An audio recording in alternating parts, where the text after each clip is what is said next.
SSDD 2025 shift पहिली 4/2/2025चा previous year पेपरचे GK/GS आपण बघणार आहात. तरी सुरुवात करू आपण GK/GS बघायला. प्रश्न पहिला, भारत में एशिया खेल कहाँ आयोजित किए गए थे? प्रश्नाचं उत्तर आहे तर नई दिल्ली. प्रश्न क्रमांक 2 अक्टूबर 2022 को गांधी जयंती के रूप में महात्मा गांधी की जयंती मनाई गई है. 153वी 2022ला.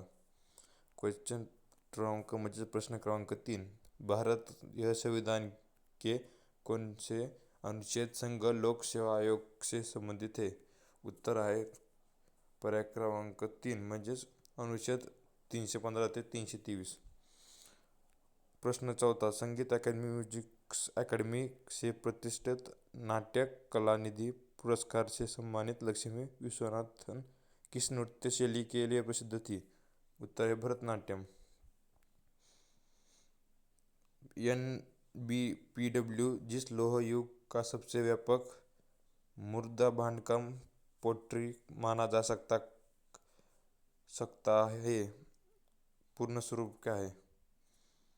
Northern black polished ware. भारतीय संविधान के भाग 3 में किसका उल्लेख किया गया है? मौलिक अधिकारों का. क्वेश्चन क्रमांक म्हणजे प्रश्न क्रमांक 7, निम्नलिखित में से कौन सा वाक्य सत्य है? वित्त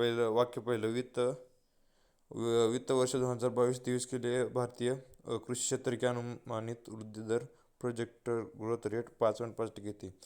दूसरं, वित्तीय वर्ष 2021-22 के दौरान भारत का कृषि निर्यात लगभग 50.2 बिलियन अमेरिकी डॉलर तक पहुंच गया. तीसरं, खरीफ विपणन सीजन खरीफ मार्केटिंग सीजन 2021-22 के दौरान भारत में 81.7 लाख मीट्रिक टन चावल संग्रहित किया गया, प्रोड्यूस्ड गया. यामधलं उत्तर केवळ 2 आणि 3 वाक्य सत्य है. माइकल फैराडे को विद्युत ट्रांसफार्मर और जनरेटर के पीछे के सिद्धांत विद्युत चुंबकीय प्रेरण की खोज कब की थी? 1831. प्रश्न 9, निम्नलिखित में कौन सा खेल 11वें एशिया खेल बीजिंग 1990 में एक विधा डिसिप्लिन के रूप में शामिल किया गया था? कबड्डी. प्रश्न 10, प्रधानमंत्री रोजगार प्रोत्साहन योजना से क्रियान्वित किया जा रही है 2016 में. तीसरे पंचवार्षिक योजना 1961 से 1966 में उल्लेख किए गए प्रमुख आर्थिक चुनौती क्या थी? युद्धकालीन व्यय और संसाधन आवंटन. प्रश्न 12, भारत सरकार अधिनियम 1919 का आधार बनी सिफारिशों के पीछे प्रमुख व्यक्ति कौन कौन थे?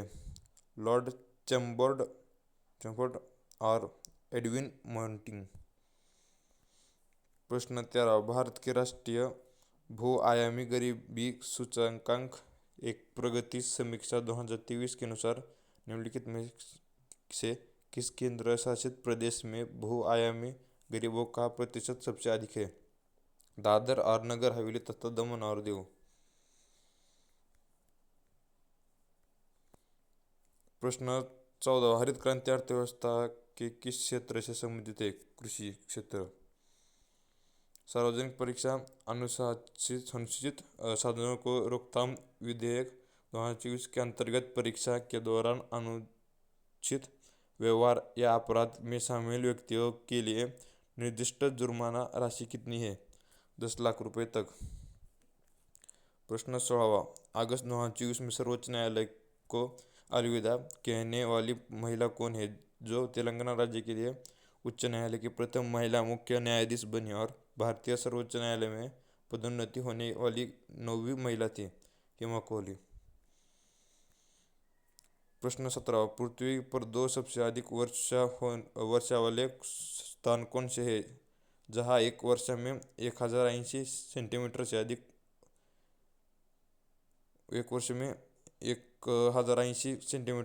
अधिक वर्षा होती है? चेरापूंजी और मौसिनराम. निम्नलिखित में से किस पौधे को विशेष सहारे का उपयोग करके दीवारों पर चढ़ाया जा सकता है। कद्दू के पौधे। प्रश्न 19 वार्षिक मामल्लपुरम नृत्य महोत्सव, जिसमें भारतीय शास्त्रीय नृत्य, भरतनाट्यम, कुचिपुड़ी, कथक, मोहिनीअट्टम, ओडिसी और कथकली के प्रदर्शन शामिल है। ये राज्य से आयोजित किया जाता है तमिलनाडु में। वह एक कर्नाटक प्रसिद्ध गायिका थी जो यूरोप, उत्तरी अमेरिका और संयुक्त राष्ट्र महासभा में गाई थी। वह कौन थी? मधुरे शमनमखदेव सुब्बुलक्ष्मी। मधुरे शमनमखदेव सुब्बुलक्ष्मी।